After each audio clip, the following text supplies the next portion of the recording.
My name is Oil. For eons, I yearned to be useful, to transform into energy, to transform the world. But I lay useless and trapped. Trapped not just by the layers of earth beneath the ground, but by the primitive who ruled those who walked above it.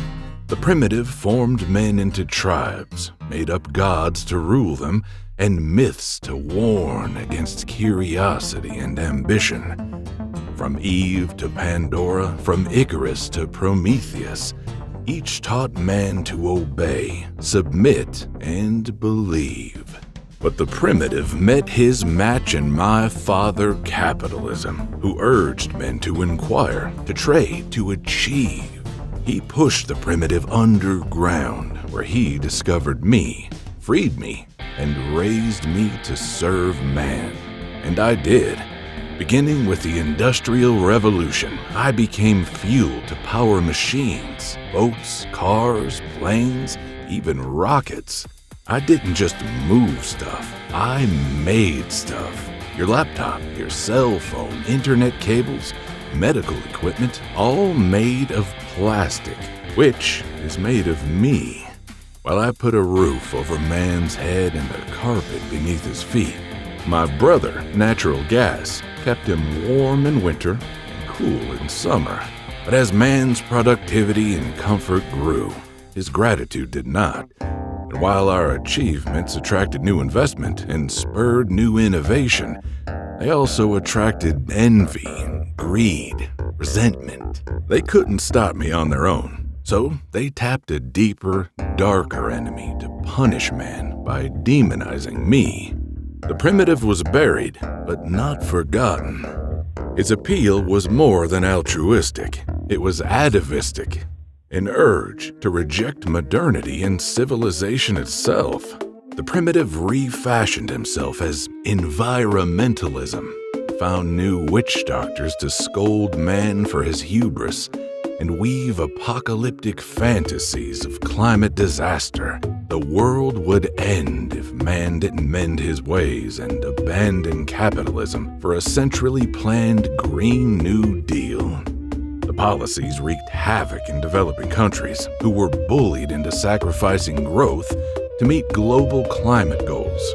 Politicians cut backroom deals to subsidize new saviors like electric batteries, whose pollution from rare earth metal mining poisoned the land, subsidizing solar panels and wind farms, which, despite their own environmental harms, failed to meet even a fraction of modern energy needs. But one woman saw through the charade. Her name was Ayn Rand. She recognized the primitive masquerading as environmentalism. Quote, "Its immediate goal is obvious, the destruction of the remnants of capitalism in today's mixed economy and the establishment of a global dictatorship." End quote.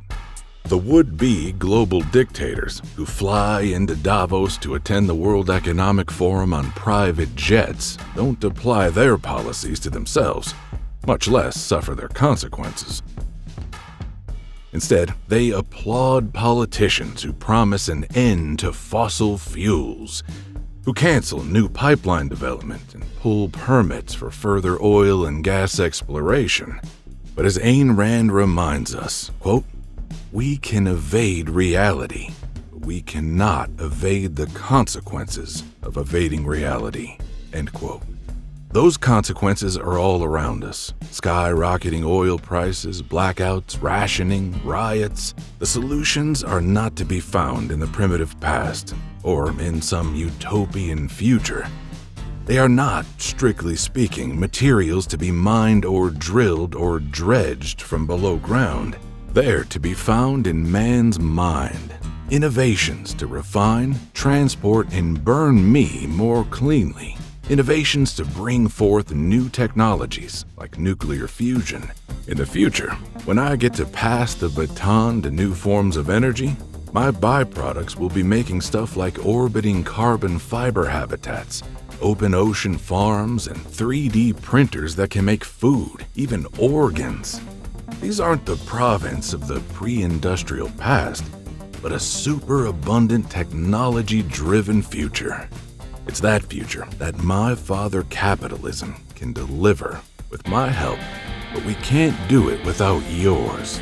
It's time to recognize and reject the primitive, the fear-mongers, the climate alarmists, and the bureaucrats that use fear to gain control. Let's resurrect inquiry, ambition, and optimism, and let's power the world.